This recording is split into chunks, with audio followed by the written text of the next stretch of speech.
This is the Chrissy Swan Show. Let's go clicking.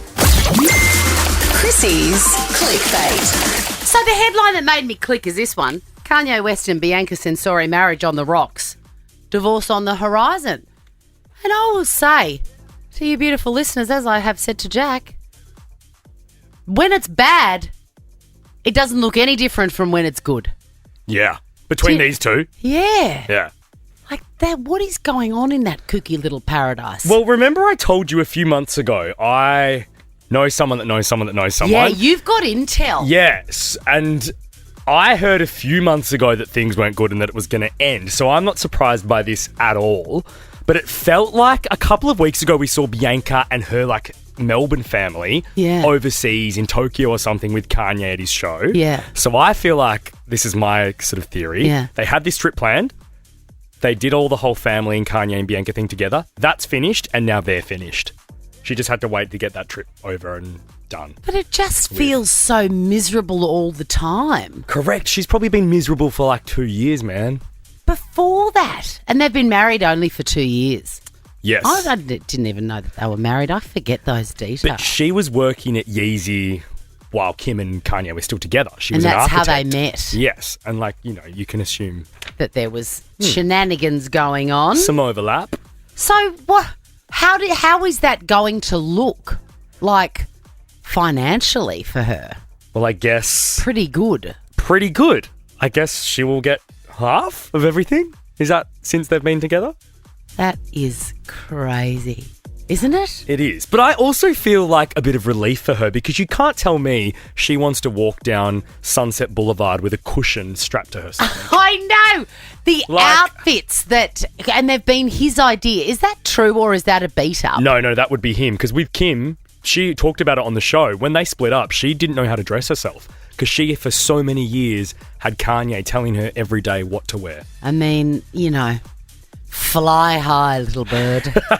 Be free is what I want to say there. So every time that there is one of these kind of Forbes richest people in the world episodes that come out, Rihanna is always number one. Yeah. And I think we've discussed this last year when she topped the list of richest people. It's like, how is that? Because she hasn't released a song in a long time, but she's got so many other interests. Yeah. Fenty, makeup, etc. Fenty's just gone into hair. Anyway, that explains that. But Taylor has come in at numero uno in the latest charts. She's the richest female musician. And what's she worth, Swanee? Do we know? Yeah, it's here. The amount? 125. I know. Swift is now worth $1.6 billion. That's got to be from the Eras tour. It is from the Eras tour. She's also got stacks of real estate. $125 million worth. How good would that be? I know. Hey, speaking of Swift, I saw over the weekend that Bravo, who produced the Housewives and everything over in the States, are producing a reality series about the Kansas City Chiefs' wives and girlfriends. Oh, she's got to be the headline act on that. Surely she says no to that. Sure, what's her friend? Brittany Mahone? Yes, yeah. I feel like it'll be based around her, and then imagine the producers the whole time through shooting, they'll be just trying to get Taylor in. Just something. Look at us. Yeah. Did you not have him just look at us for 5 seconds? The Chrissy Swan Show. The Chrissy Swan Show. We are moments away from Ricky Lee, Tim and Joel, but let's talk Chapel Roan first.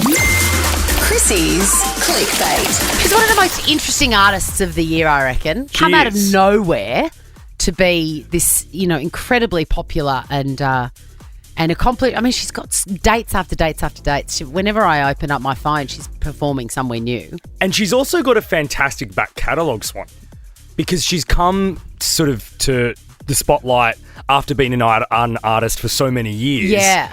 That I was listening to Spotify the other day and she's got some real tunes. It's so, she's a very interesting person, but she's got to stop whinging. Chapel Moan, as Ricky Lee, Tim and Joel call her. Oh, do they? See, that's interesting because the headline here is Chapel Roan lashes out at ex-teacher, but the article starts, Chapel Roan was back at it, moaning and groaning. She needs to put some more positive stuff out there. Yeah. To sort of mitigate, because what she says is right about all sorts of things. But it can't just be constantly whinging.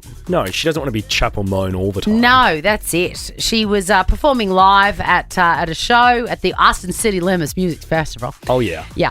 And she let the audience in on the fact that her teacher, performing arts teacher, didn't like her and made life very difficult. I usually dedicate this song to my ex, but I dedicate this song to my theater teacher who kicked me out. I'm here. We broke up. There you go. On a Tuesday, kicked me out. Theater club. Let it go. Once you've started the song, let's just let it go. Agreed. Did you have, she's quite young though, like it wasn't that long ago. It's such a, you forget. Did you ever have a very bad teacher that didn't like you? Yeah, I feel your like life hard? there were a few, but I was probably a little bit of a brat, like, I'll be honest. But it's funny, I saw one not that long ago this year, and I was like trying to remind them of who I was because they were being so nice and like sucking up to me. And I'm like, wait, you hated me. Oh, really? Yeah, and now you're making out like I'm God's gift. It's so funny when there's a disconnect between the way you feel about a teacher and the way the teacher feels about you. I ran into one of my favourite teachers, right? I thought we had a connection. Yeah, okay. In school, you felt you had a connection? Yes, she was my history teacher. We had a great time. I loved her. She was my favourite. Anyway, probably about 5 years after school, only 5 years, I ran into her in Camberwell Junction in the centre of the universe. And I was like, hey, Mrs. Blah, blah. She was like, do I know you? No. Yes. And I was heartbroken. Wow. Because clearly I was just another name on the roll call. You were that forgettable. I was so forgettable. I'm sorry, that's sad. It's weird, isn't it? But then you'd pop back up on TV and I bet she was nice to you, wishes she was nice to you now. What's her name? Name and shame No, her. I will not. I will not. Ricky Lee, Tim and Joel are up next, and I reckon Blackers will be pretty excited today, Swanee. Yes, Oasis has announced that they are coming to our fair shores this time next year. How good. October and November. I've never seen them live. They are right in my wheelhouse. Would you leave the compound for them? Yes, I would. I would. Huge. And I wouldn't leave the compound for too many people. Also, great news for John Farnham. He's had some health issues, but his voice is back and he's going to be voicing the audiobook. How good. That everyone's waiting for, yeah. Now check this out. The Chrissy Swan Show is a Nova podcast. For more great comedy shows like this, head to novapodcast.com.au.